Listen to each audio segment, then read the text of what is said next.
বক্সনগরে MLA cup football আসর নিয়ে বিস্ফোরক অভিযোগ তোলা হলো। এই খেলায় অংশগ্রহণকারীদের তরফে সেই অভিযোগ করা হয়েছে। আজ সংবাদ মাধ্যমের মুখোমুখি হয়ে খেলা সম্পর্কিত বিষয় নিয়ে অভিযোগ করতে গিয়ে বলা হচ্ছে যে ফুটবল অ্যাসোসিয়েশনের নিয়ম কানুনকে বৃদ্ধাঙ্গুষ্ঠ দেখিয়ে হঠাৎ করে মাঝপথে বা মাঝখানে খেলার নিয়ম পাল্টানোর অভিযোগ সেখানে করা হলো। খেলায় অংশগ্রহণ করার প্রেক্ষাপটে কি বক্তব্য উঠে এলো এই খেলা সম্পর্কিত বিষয়ে আমরা শুনব। আমাদের আজকে বক্সনগর খেলা নিয়ে কালকে আমাদেরকে ফোন করা হয়েছিল যে আজকে একটা মিটিং আছে 12টার আগে, তো সবাই 12টার আগে সব টিম ম্যানেজার কোচ তারাও একটু উপস্থিত থাকবে। তো আমরা গিয়েছিলাম, তখন ওইখানে সিদ্ধান্ত হয়েছে যে আগে একটা আমাদের কানে একটা কথা আসছিল যে যারা যেই টিম গুলো হেরে গিয়েছে ওই টিমের কিছু প্লেয়ার নাকি অন্য টিমে খেলতে পারবে, উইন টিমে খেলতে পারবে। তখন আমরা গিয়েছি, তো গিয়ে আমরা এই যে প্লেয়ার গুলো হেরে গিয়েছে, টিম গুলো হেরে গিয়েছে, ওই প্লেয়ার গুলো যাতে না খেলতে পারে এরকম আমরা একটা দাবি রেখেছি। তখন বক্সনগরের যে কমিটি, টিম ম্যানেজমেন্ট এবং মাননীয় এমএলএ সাহেব তাই বলেছেন যে হ্যাঁ আমার রুলসেই চূড়ান্ত হবে, অন্য কোনো রুলস এখানে চলবে না। তখন আমরা বললাম দেখেন স্যার, যদি এরকম হয় তাহলে তো আমরা তো অনেক দূর থেকে এসেছি টিম নিয়ে, তাহলে আমরা কি করব? তখন এমএলএ সাহেব বললো যে দূর থেকে এসছো ঠিক আছে, তোমরা দূর থেকে টিম নিয়ে আসছো তাতে আমরা খুশি না। আমাদের কথা হলো 50 লক্ষ টাকা খরচ করে টিম আমরা এখানে খেলা চালাচ্ছি, তো খেলা সুন্দর হতে হবে।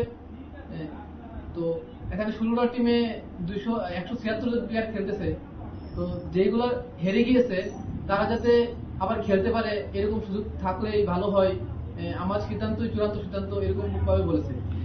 একটা নোটিফিকেশন বের করেছিল যে এক টিমের প্লেয়ার অন্য টিমে খেলতে পারবে না, ডাইরেক্ট একদম লেখা আছে, উল্লেখ করা আছে কাগজে। তখন আমরা বললাম স্যার আপনি তো এরকম ভাবে রুলস বানিয়েছেন যে এক টিমের প্লেয়ার অন্য টিমে খেলতে পারবে না। তখন আমরা যে ওর চিঠিটা ওকে দেখিয়েছি, তখন চিঠিটাও ছিঁড়ে ফেলে দিয়েছি। কে? আমাদের হ্যাঁ, আমাদের এমএলএ সাহেব চিঠিটা ছিঁড়ে ফেলে দিয়েছে। এটা হবে না। বুঝতে পেরেছি। আপনাদের কি বক্তব্য? আমি সিদাই মোহনপুর পিএলসি টিমের ম্যানেজার বলছি। ওনাকে এমএলএ কাপের যারা আছে সবাইকে আমি আমার শারদীয় শুভেচ্ছা এবং ভালোবাসা জানাই আমার তরফ থেকে। এমএলএ সাহেবকে আমি আমার তরফ থেকে শারদীয় শুভেচ্ছা জানাচ্ছি। দেখা গেল খেলার নিয়মগুলি প্রথম থেকে একটা থাকে, আমাদের কাছে আছে অলরেডি। উনি যখন ছিঁড়ে ফেলে দিয়েছে অসুবিধা নেই, আমার কাছে আরো আছে, এটা পড়লে দেখলে বুঝতে পারবেন। এক টিমের প্লেয়ার অন্য টিমে খেলতে পারবে না। ত্রিপুরা ফুটবল অ্যাসোসিয়েশন দ্বারা খেলা পরিচালিত হবে।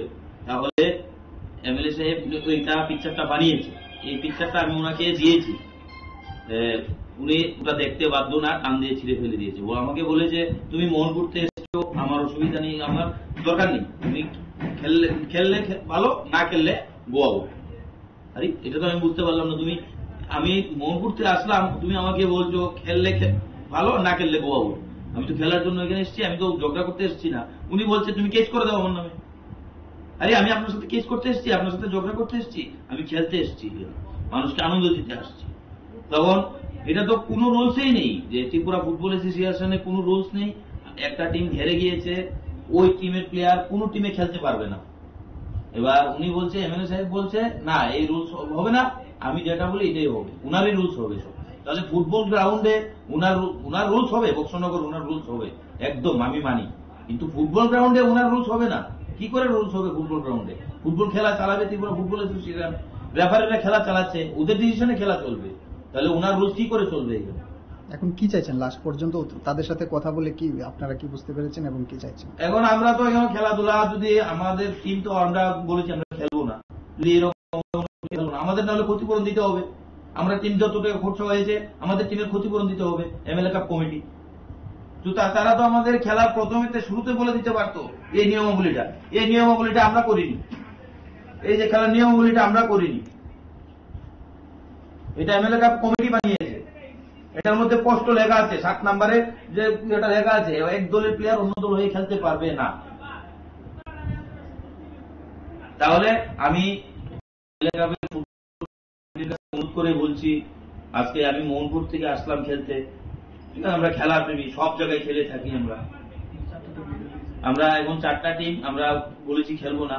PLC Mohanpur, Motinagar border king, KLC Boxanagar আর আরেকটা বক্সনগর কি জানি টিম আছে, আমরা 4টা টিম কাগজ লিখে দিয়েছি আমরা খেলবো না, এবং তারা 4টা টিমের ব্যাপারে এই টুর্নামেন্ট কমিটি কি করবে, কি পদক্ষেপ নেবে, এটা তারা চিন্তা করবে।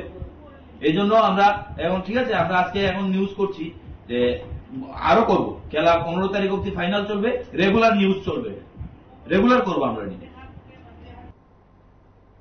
আপনারা শুনলেন সেখানে খেলা সম্পর্কিত নিয়ম কানুন নিয়ে রীতিমতো বিস্ফোরক অভিযোগ তোলে তারা খেলা থেকে সরে আসার ঘোষণা দিলেন। তারপর কর্তৃপক্ষের কি বক্তব্য থাকবে সেটা সময় জানা যাবে।